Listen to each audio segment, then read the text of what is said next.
Nagsisimula ang chapter na ito na pinapaliwanag ng ama ni Eileen ang tungkol sa tore. Tinulungan ni Anton si Sejan at sinabing may problema sa tore na kailangan nilang ayusin, at bibigyan niya si Sejan ng ilang kapangyarihan. Tinanong niya si Eileen kung may mga alertang natanggap niya tungkol sa tore, at sinabi ni Eileen na dainlit lang niya ito, na ikinagulat ni Sejan at Anton. Sinimulan ni Anton na ipaliwanag kina Sejan at Eileen ang dapat nilang gawin kapag may iba't ibang uri ng alert ang sistema ng tore. Sinabi niya kay Eileen na kapag pumasok siya sa administrator mode, ang unang dapat niyang asikasuhin ay ang mga green alert, dahil napakahalaga nito. Nakikinig din ng maigi si Sejan sa kanya, habang may mga tangkay ng kamatis at isang kinain ng mais na nasa tabi niya sa isang plato.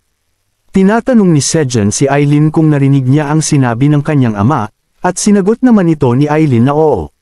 Sinabi ni Sejan na maraming bagay ang dapat tandaan, at dumating ang amang kuneho dala ang katas ng kamatis at honey para inumin ni Sejan. Habang iniinom ang juice, tinanong ni Sejan si Anton tungkol sa green alert. Sinabi ng itim na dragon na ang green alert ay lumalabas kapag ang isa sa mga species ng halimaw sa tore ay nanganganib ng lubha. Curious si Sejan na malaman ang higit pa, at tinanong niya si Anton kung inaalagaan din ng mga manager ang ecological balance ng tore. Sinabi ni Anton na mas mahalaga ang balanse ng tore kaysa sa anumang bagay, at ang kanilang trabaho ay tiyakin na ang iba't ibang halimaw ay maaaring mabuhay ng magkakasama sa loob nito. Tinatanong niya kung paano naman ang mga taong pumapasok sa tore. Kabilang dito ang mga tao tulad niya, at ang mga pulang balang, na mga panlabas na peste. Tinatanong niya kung kasama sila sa mga dapat alagaan, at tumawa si Anton sabay sabing iba iyon. Ang mga pulang balang ay mga nanghihimasok na pumapasok sa tore nang hindi sumusunod sa tamang protokol, kaya itinuturing silang mga virus at peste na nangangain sa tore. Sa kabilang banda, ang mga tao ay may pahintulot na pumasok sa tore. Nagulat si Sejan nang marinig ito, at nagpatuloy si Anton, sinasabing ang mga tao ay autorisado ng mismong tore upang labanan ang mga halimaw at kunin ang kayamanan na kanilang matatagpuan. Iyon ang dahilan kung bakit hindi sila inaalala ng mga manager. Idinagdag niya na kung ang mga tao ay nagbabanta sa balanse ng tore, iba na iyon. Ngunit sa ngayon, ang kapangyarihan ng tao ay masyadong mahina upang tunay na maimpluwensyahan ang tore. Tumawa lang si Sejan nang tanggapin niya iyon bilang katotohanan, nang bigla siyang makatanggap ng mensahe mula kay Eileen na nagsasabing may malaking problema.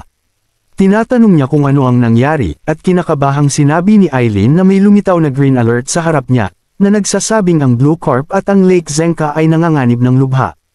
Kinabahan din si Sejan nang marinig ito, at nagtaka siya kung paano nangyari ang ganitong bagay ng biglaan. Tinatanong ni Anton si Eileen kung naaalala niya ang itinuro niya lang sa kanya. Sinabi niyang oo, at hinikayat siya ni Anton na gawin iyon. Hinikayat din siya ni Sejan, sinasabing kaya niya ito. Agad kumilos si Eileen, inutusan ang crystal ball na lumipat sa administrator mode. Sinunod siya ng crystal ball, at iba't ibang holographic screen ang lumitaw sa harap niya. Inutusan ni Eileen ang crystal na italaga ang isang middle manager sa katauhan ng tower farmer na si Park Sejan. Nakumpleto ang pagtatalaga sa sandaling hawakan niya ang crystal ball, at nakatanggap si Sejan ng isang mensahe mula sa sistema na nagsasabing siya ay itinalaga bilang middle manager ng tore ni Eileen. Ang kanyang misyon ay pigilan ang pagkalipol ng Blue Corp sa Lake Zenka. Pagkatapos ay sinabihan, siyang pumunta sa Lake Zenka sa ika-75 palapag. Para doon, nakuha niya ang middle manager stigma. Biglang napatingin si Sejan sa isang malabong ilaw na nagmumula sa kanyang palso at nakita ang isang dragon tattoo doon. Sinabi ni Anton na ang marka na ito ay nagpapahiwatig ng posisyon ni Sejan bilang middle manager ng tore.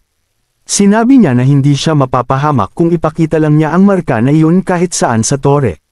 Bago pa man maproseso ni Sejan iyon, binigla siya ng sistema ng isang nakakagulat na mensahe. Sinasabi sa kanya na iti-teleport siya sa Lake Zenka sa loob ng 1 minuto. Kinabahan si Sejan na aalis siya kaagad at nagreklamo na hindi siya aalis ng mag-isa. Nagreklamo siya na hindi pa siya nakapunta sa mga lugar sa labas ng ika-79 na palapag. Nag-aalala siya na baka kailangan niyang labanan ng ilang hindi kilalang halimaw doon, o baka ang lugar na iyon ay parang isang pugad ng apoy. Nagreklamo siya kay Anton, na kinakabahang sinabi sa kanya na dapat niyang makasama ang kanyang mga tauhan.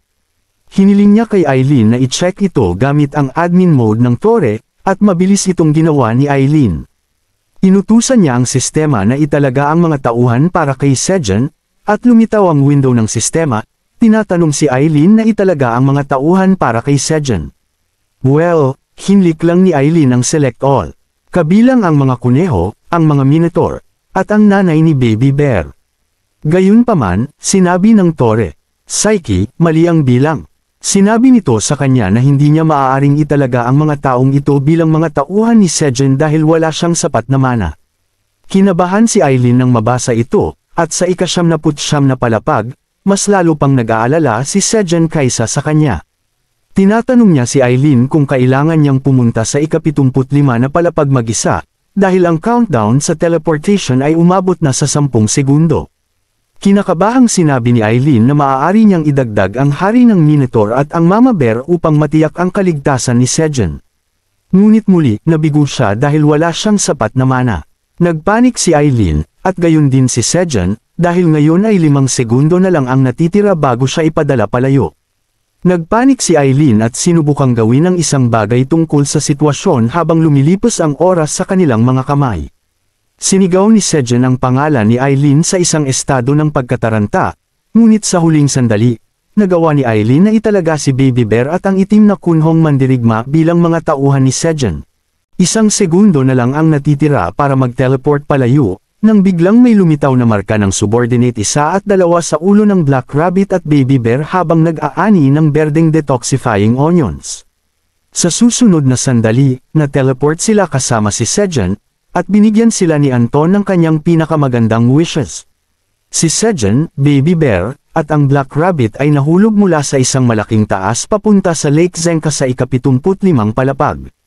Hindi pa naiintindihan ni Baby Bear at ng Rabbit ang nangyari, ngunit dahil sa kanilang reflexes at skills, nakalanding sila ng maayos sa kanilang mga paa, habang si Sejan ay napaluhod at marahil ay may naputol na mga buto. Agad siyang nilapitan ng Black Rabbit at ni Baby Bear tinanong kung okay lang siya at kung nasaan sila. Sinabi ni Sejan na nakahinga siya ng maluwag dahil kasama niya ang dalawa, at sinabihan sila na nasa ika-75 palapag sila. Ipinaliwanag niya na naging middle manager siya sa Tore, at na-teleport sila rito para iligtas ang Blue Corp mula sa pagkalipol. Ipinakita ni Sejan sa kanila ang kanyang middle manager stigma, at habang hindi pa makapaniwala ang Black Rabbit, si Baby Bear naman ay excited sa drawing sa kamay ng kanyang ama.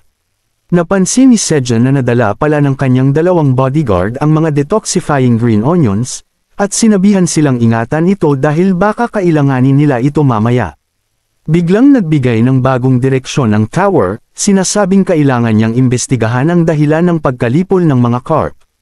Sinabihan ni Sejan ang mga bata na tingnan muna ang paligid, at sinabing sundan siya dahil hindi nila alam kung ano ang maaaring makasalubong nila rito.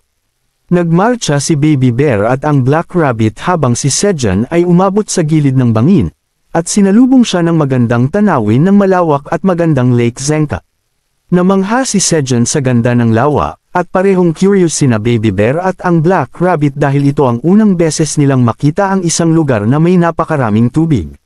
Biglang napagtanto ni Sejan na parehong ipinanganak ang 2 bata sa ika-79 na palapag, kaya ito ang unang pagkakataon nilang makalabas sa kanilang home floor. May nakakalokong ngiti sa kanyang mukha habang tinatanong sila kung dapat ba silang mag-enjoy.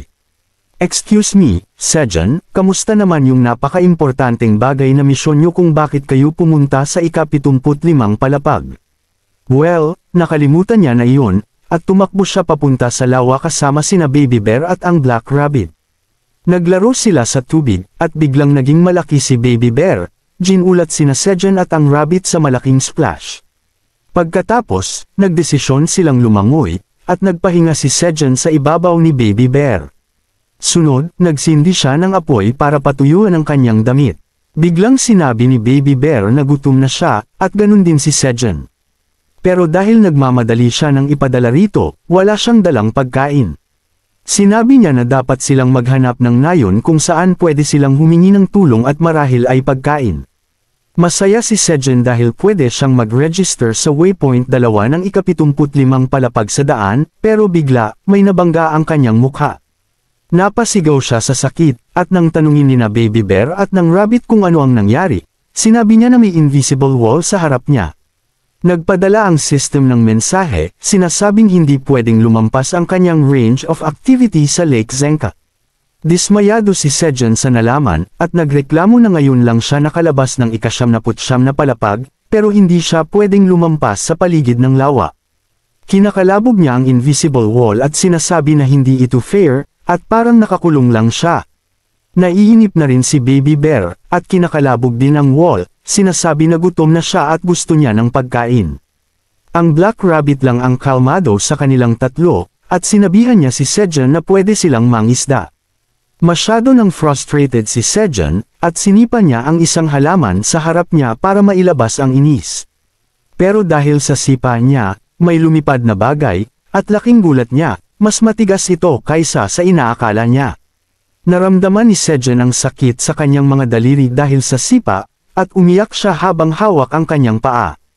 Tinuro ni Baby Bear ang isang pinya sa malayo, sinasabing may nakatago sa damo.